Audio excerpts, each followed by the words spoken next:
What's up, Internet? Welcome back to the Xenoblade Chronicles 2 Blade Showcase, and we're finally going to be looking at the new blades that have come as a result of the DLC Challenge Mode. They're both really good. They're the two main characters from Xenoblade Chronicles 1, and I'm more than happy to say that they can be considered among the very best. Now, I know I mention this a lot whenever a new blade comes out. I usually tend to say that new blades tend to be better than the rest, but it just really goes to show that the game developers know what they're doing, and they understand what it means to design a very effective blade. And Fiora is a shining example of this. She, in my opinion, is the best out of the two new blades that we got, although Shulk's no slut, so please stay tuned for that when the video comes out. So as you can see over here, we have the Moon Matter chip for Fiora, so her auto attack and her critical rate is going to be, as you see here, at S2, was it S4 Trust, actually. So the critical rate difference between this and a Tachyon is 18%. Tachyon would be 42%, whereas with Moon Matter it's 60%, but you also, with the Tachyon, get the bonus critical damage, so if you think that's worth it, feel free to experiment with it, or if you want, you can play around with the optical headband for your accessories. She's such a versatile blade, and she's very effective no matter how you build her, so we're just going to be focusing on how I currently use her, and the way I use her is, ironically, as a healer. Strangely enough, they class her as a healer, but thing is though, she does such a good job of annihilating the entire enemy field in no time at all. All of her abilities are very effective. She supports her team very nicely in terms of buffing up their damage, whether by increasing their critical rate or anything like that. He's very solid overall, comes with some nice team heals or self-heals. She really doesn't want for anything, and you can see that she has like the ideal blade art setup over here. So critical up, arts plus, recharge boost. She's constantly attacking, she doesn't have to worry about anything, and I'm going to be building her like kind of around using invincibility, whether it's through level 4 specials or through doing chain attacks, and these are going to be very important to play around because we're going to be doing challenge mode for today's demonstration. So for the infinity charts, we're going to be looking at Warrior Valkyrie. This is a really awesome selling point, and it's really going to change the way that people build their teams. So essentially what this is, like, you get max affinity really easy to do, since Fiora is a crit charge or a crit recharge type of character. You have the max affinity, now your critical rate for the entire party is a 40% increase. This means that using the Tachyon chip for your great axes and for Pandoria is now the clear answer for all of your damage dealing needs. It's really nice, and I look forward to experimenting with this when I try working around with the Eye of Shining Justice. So Explosion of Energy is nice too. This is a fantastic ability overall. Mainly, like, she hits crits very often. She has such a high crit rate, she hits multiple times. Getting 20 hits for that max 300%, you're going to be getting this guaranteed every single drawn out fight, which is the majority of the fights that you'll be playing in either super bosses or for challenge mode. So really, it's just a very stable damage increase.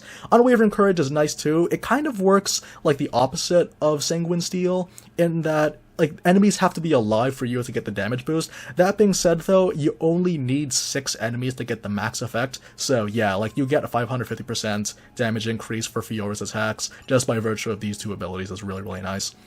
So when it comes to the specials, her level 1 special is kind of like the obligatory potion drop. It's not that good in my opinion, although if you do have a party setup with Korra, then you might or might not find use with this one. Really, it's all about the level 2 and level 3 specials, and they're both very effective depending on the situation. So the first one is going to be Power Smash. She does give herself the self-heal, and it is her only AoE. So if you're playing around with chain attack builds and you find yourself surrounded by a bunch of people, then using level 2 with Fiora is definitely something you want to consider.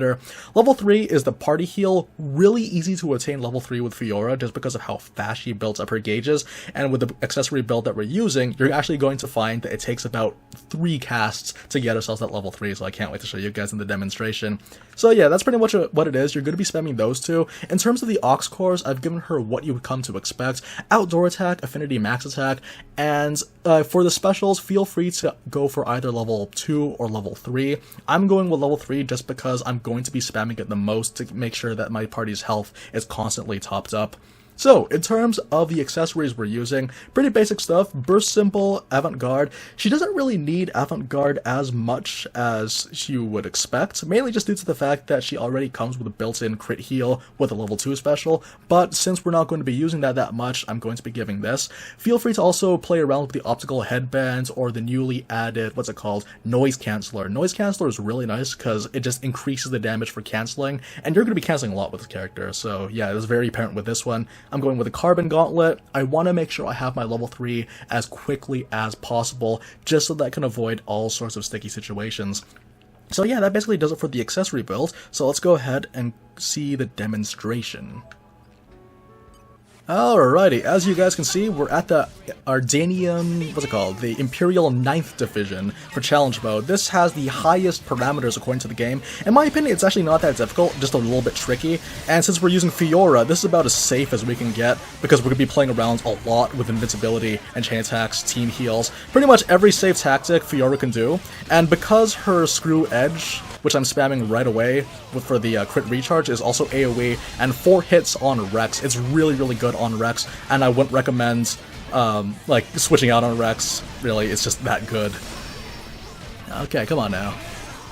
So yeah, it doesn't really take that much. I'm actually going to switch over to T-elos. The reason why I do this is because once this wave finishes, I'm going to be resetting, like all the arts are going to be at minimum, and I want to make sure that I have ready access to Fiora's abilities as soon as this next guy appears. If you guys don't know, you haven't been spoiled for the DLC, you might want to click away, but this is Ice Cream Man. Slightly better Ardanian Cyrodiil, more health, and extremely annoying. Really, you gotta be prepared for this guy. But the build that we're using right now is going to be perfect for achieving this end. So here we go, we got ourselves that increased critical rates. Hopefully Tora shouldn't have any trouble getting himself that crit heal now that I've given him for his Ox Cores. Alright, so what's gonna happen now is I'm gonna do the level 3, heal everyone quickly. One other thing I wanted to mention is that the level 4, not only does it give you invincibility, but it also has a team heal, so keep that in mind.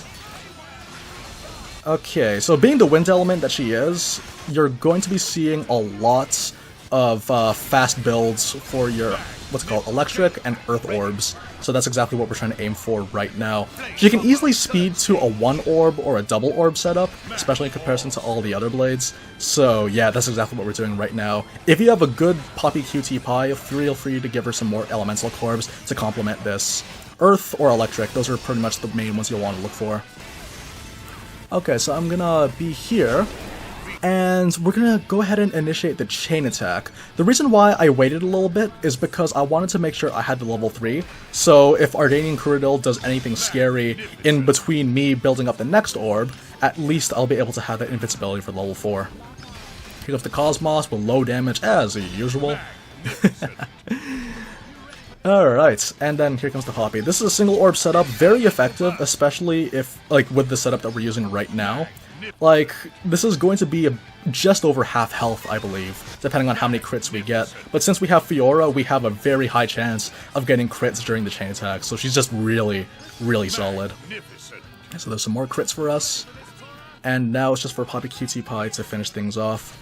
So yeah, we're already over the halfway point, and ads are probably gonna get kind of their little entry over here, so we gotta be careful. Okay, time for me to start building things up. I see a Bone Crusher, so I'm gonna immediately cancel that one out. Here we go.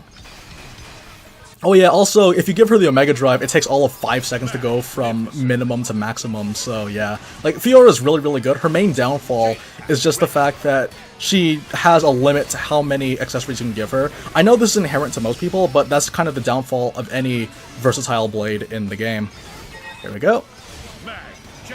And we got ourselves a Thunder Gale. And this is going to be dead Cyrodiil now. This is a dead Ice Cream Man. Not to mention that since we have a Cosmos on our team, and I think I'm in good position for my level 2 to hit these guys that are behind me, so this is going to be great. Alright, so again, going to use Cosmos. I know I have a T-elos in my party, but we don't need to use her because Fiora's just that good. So we see we get some really high damage numbers now. Here we go. Really, like, Ardanian Cyrodiil is actually very, very dangerous if you're not careful around him. If you don't have this kind of build where you're constantly staying in invincibility mode, he's going to mess you up. And honestly, I feel like it would be nearly impossible to have a long, drawn-out fight with this guy, just because he's just meant to annihilate you. Okay, so unfortunately we were out of range for that one, but that's okay. We have a Cosmos on our team, unless the Cosmos is also out of range. This should be interesting. Oh, cool, we got it. Very good. And then here comes the Poppy. So yeah, dead Cyrodiil. You can't have a long drawn-out fight with this guy, like I just said. It's just that he has the ability to lower your chain gauge. Having ads makes things more complicated. It actually reduces the amounts of chain gauge that you have available, so yeah, it's really, really tough. Okay, I'm gonna gather my spoils while Ardanian Sharper kind of just contemplates life on the other side of the room. I hopefully will get the third box bonus, but if I don't, that's fine too. Oh, they couldn't be bothered to pick it up themselves, huh? I see how it is. So yeah, Fiora, you just have to constantly mind your positioning to get as much of your DPS as possible, just because, again, she has AoE, and if you use it smartly, most fights, particularly in challenge mode where they kind of do count your timing, like, you're not going to want her much. So here we go, constantly canceling. I have that carbon bangle, or that carbon glove. Okay, so yeah, that's already an easy level 4 for us. We got the topple. Do I see a launch? Yes, we do. So here's the level 4 for the win. I believe it's for the win. I'm pretty sure this is the last out of all the stages. And we did it in just over 5 minutes. I know there are people that can do it faster, sure, but the fact that we've kind of restricted ourselves by using mainly just Fiora, I'd say we're pretty decent at this. Oh, it's always short. If I went over to the other side, I could have gotten that third box. Definitely worth a walk, because there's so many great things that you can get from the loot boxes in this game. It is absolutely crazy. And they sell for really good money, too. So yeah, Fiora's just so good. She fights really, really well against the Cloudsea King Ken, due to the fact that her level 3 special can be activated, or if you time it, you can heal people during the Tentacle Storm, which is extremely useful. And honestly, the decisions that you make with Fiora's healing abilities will spell the difference between failure or a win. And honestly, you want that big W, especially for challenge mode. It just feels that good. Anyways, guys, thanks very much for joining me on the Fiora Showcase. The Shulk Showcase will be coming sometime this week. I hope you guys look forward to that. But until then, happy farming, happy grinding, and see you next time. Take care, everyone.